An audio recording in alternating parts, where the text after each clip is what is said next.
خطة القوى العالمية وأصابع موجودة في داخل مصر سواء في سلطات أو شعبيا، فخطة التدبير للإحراق. طب نعمل إيه بقى إحنا في المجالين دول؟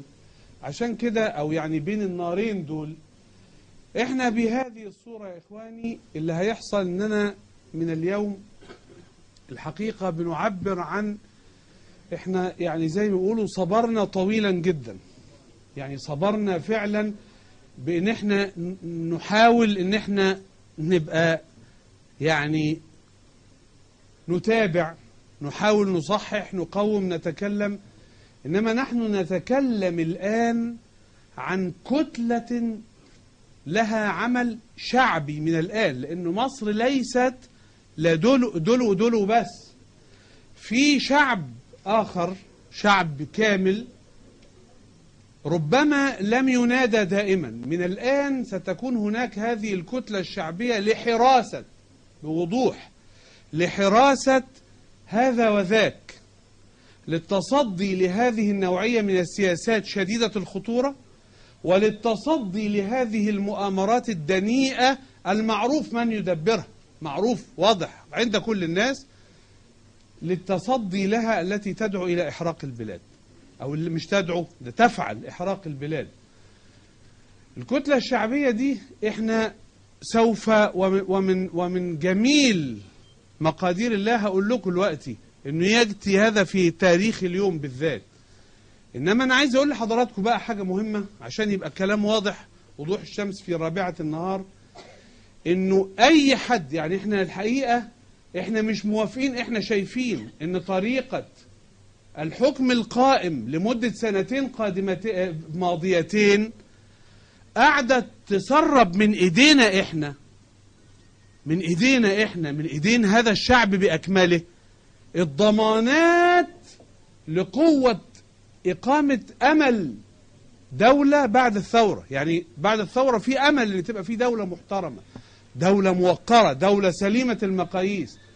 الطريقة اللي ماشي بيها من سنتين الكيانات السياسية ومنها الإسلامية، وطبعا على رأسها غير الإسلامية، إنما مع الأسف الشديد هي مش بتضر، مش سياسات تفصيلية، ده هي بتهرب من إيدينا إحنا ضمانات قوة إن يبقى في دولة بتخلينا رخاص، لدرجة إنه جايز يحصل إنه يبقى التعويل على الشرطة والتعويل على الجيش والتعويل على يعني وهم تحييد قوى عالمية، ويبقى في الجانب الثاني مفيش استعمال للقوى الشعبية في مواجهة أو في من أجل فرض إرادة إن في بلد مصممة تتحرر.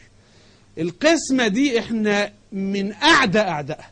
يعني أن يتصور إن القسمة هي الرئاسة الوليدة ومعاها الجيش والشرطة والقوى العالمية وغيره ونحاول نظبط المسألة وخلاص، لا يمكن تكون مقبولة. نحن الآن بنتكلم عن كتلة شعبية ستأبى هذا، ولذلك حتى المبادرة اللي طالعة النهاردة، وعلى فكرة احنا بنحذر من انه القائم ده هو القائم في كل، لو شفتوا كل بلاد الثورات العربية، دي خطة القوى العالمية في نفس التوقيت. عشان كده احنا مش هنسمح بمعنى مش هنسمح، يعني مش هنسمح دي بمعنى مش هنسمح بانه في زي مبادرة النهاردة اللي أصدرتها بعض الأحزاب أو القوى السياسية امبارح أظن، مفيش حاجة اسمها حكومة لمصر تحت تأثير الضغط إن احنا هنفرض أسماء وعليكم أن تختاروا منها، لأنه في الحالة دي التوافق اللي احنا كنا سايبينه بين الحكومة وبين المعارضة، لا، نحن الآن نحن سننقض أي توافق يكون مبني على الإكراه، وسننقضه شعبيا. يعني لن يكون، أنا بقول لحضراتكم، كتلة حراسة حقيقية، سيبك من الكلام الفارغ بتاعهم شرطة والكلام ده، كتلة حراسة لن نسمح بهذا. ولذلك في خط ما بقولش عليه اسمه خط أحمر، أنا بعتبره خط اشتعال. يعني مسألة المطالبة بعودة سلطة عسكرية للبلد لا، قولا واحدا. المطالبة بنقض المسار المدني، مدنية الدولة اللي هي انه يبقى عسكرية وليست مدنية، وسلطة عسكرية وليست مدنية، والانقضاض على المسار الدستوري، لا. الجيش مشكور جدا، ربنا يكرمهم على أدائهم لدورهم الوطني وعلى قيامهم والخدمة العسكرية، والشرف العسكري شرف للأمة كلها. إنما كون أن يتصور أن في احتمال وارد ان قال الشرطة اقسام الشرطة تتعطل ولاعين الامن المركزي حصل له ايه والمش عارف ايه، فيصبح البديل هو تهيئة جو علشان يتقال والله احنا الحل هو عودة السلطة عسكرية، هذا خط نار ملتهب، خط اشتعال، لا يمكن يسمح بهذا الكلام حتى مهما كانت الظروف. احنا بنتكلم عن دولة مدنية، وعن دولة فيها مسار دستوري، وعن دولة أو عن معارضة على الأقل يعني بكل ما أستطيع أن أقوله من قوة تعترض على المنهج الذي يتفضل به السيد رئيس الجمهورية وحزب حرية والعدالة أو جماعة الإخوان المسلمين بوضوح كامل. إنما مش هيبقى الثمن إنه تنحل كل وبعدين بقى في حاجة، مش بقى توقف الانتخابات علشان تفتح مجال فراغ لمدة شهور علشان تقدر توصل، لا. احنا كنا قبل كده مش متواجدين، من اليوم سنصبح شعبيا متواجدين شعبيا لمنع هذا الكلام الفارغ. أيها الإخوة، مجلس الشورى، أنا عايز أقول لكم أن إحالة القانون للمحكمة الدستورية جايز يؤدي أن المحكمة الدستورية تقول أنه هو مش دستوري، فيرجع تاني لمجلس الشورى، فيرجع يعدله تاني ويبعته تاني، فيحتاج تاني 45 يوم و6 شهور وما إلى ذلك. لذلك أنا بتكلم الآن كلمة إلى مجلس الشورى واضحة جدا، وطبعا بأحزابه إسلامية وعلمانية وليبرالية واللي هم عايزينه. أنا بتكلم الآن عن مسار دولة احنا بننقذ السهم الأخير، ما يتصوروش أنه هيسقطوا بنيان دستوري. مجلس الشورى عليه عشان ما نقعدش شهرين في شهرين في شهرين، انه هو دلوقتي يطلع القانون الذي يحرص على انه يكون متطابق مع طريقة المحكمة الدستورية في التفكير. وانتوا عارفين وكل الناس عارفين خلفية المحكمة الدستورية ومدى يعني ما يشعره الناس تجاهها. فبقول لحضراتكم بوضوح يطلعوا القانون ويبعتوه علشان يجبروها على الانحصار في 45 يوم. إنما حتى الإحالة الأخيرة لأنها إحالة قضائية جايز يبقى لهم فيها رأي آخر، دي مش إحالة لا من الرئيس ولا من البرلمان اللي هي المشترط فيها ال 45 يوم، ما تعرفش الأمور الله أعلم مفتحها إزاي. فبقول لمجلس الشورى الآن يصدر هذا الكلام، وأدعوه أيضا إلى أنه يمارس فورا سياسة تشريعية نشطة علشان ينزع فتيل الأزمة ويشعر الناس براحة نفسية. لأنه إذا ما بسرعة، وعايز أقول لكم ربما لأول مرة بقولها، أنا تكلمت في هذا قبل انتخابات رئيس الجمهورية بأسبوعين مع كل من هو مرشح رئيسي رئاسة الجمهورية ما عدا الفلول بما فيهم السيد الرئيس حاليا ومنافسيه، إنه وقاية البلد. وقلت لهم هذا هو الشرط حتى عشان نؤيدهم، والذي لم يستجب لم نؤيد، والذي كذا وهكذا مسائل أخرى. إنما الكلام ده كان من بدري، واللي بيحصل دلوقتي هو إن نفس المخاطر اللي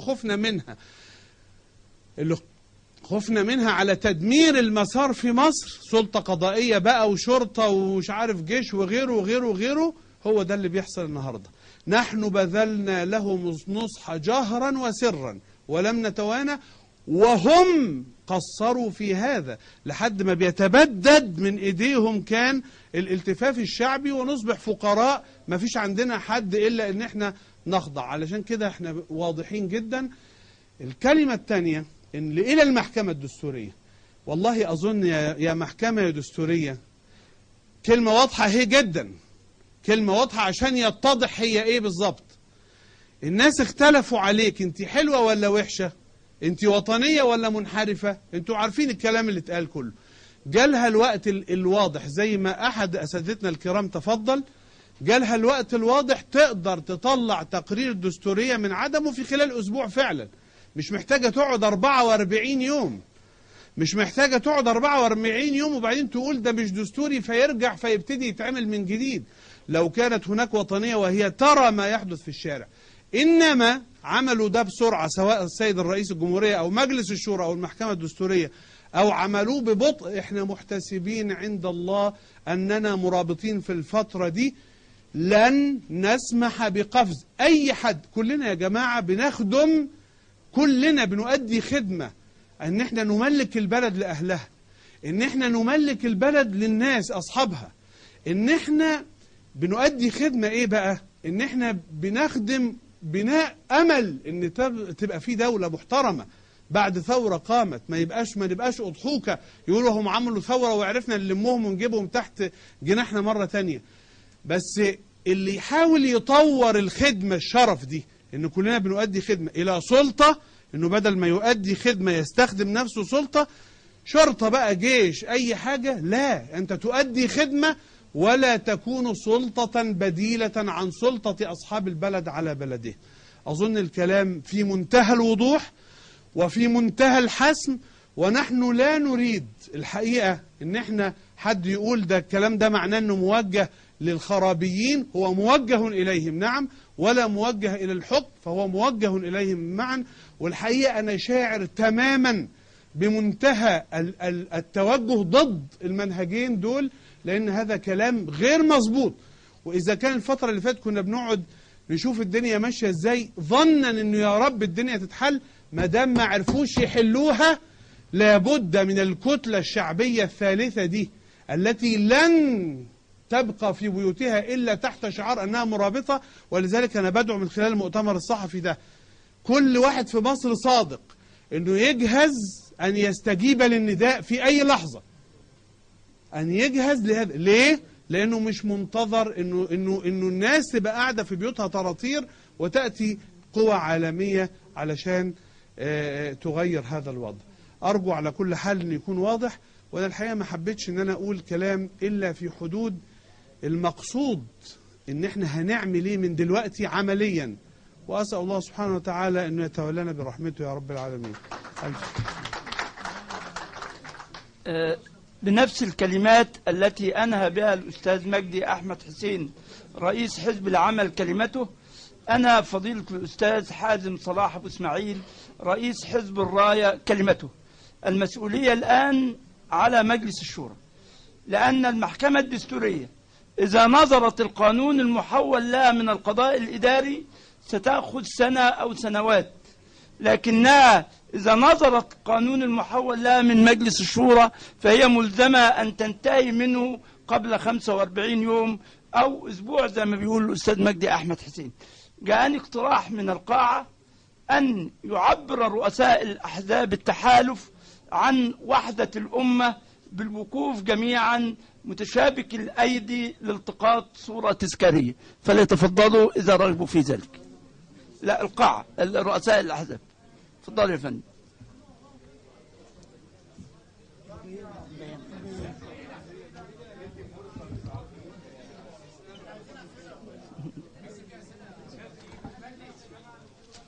شكرا.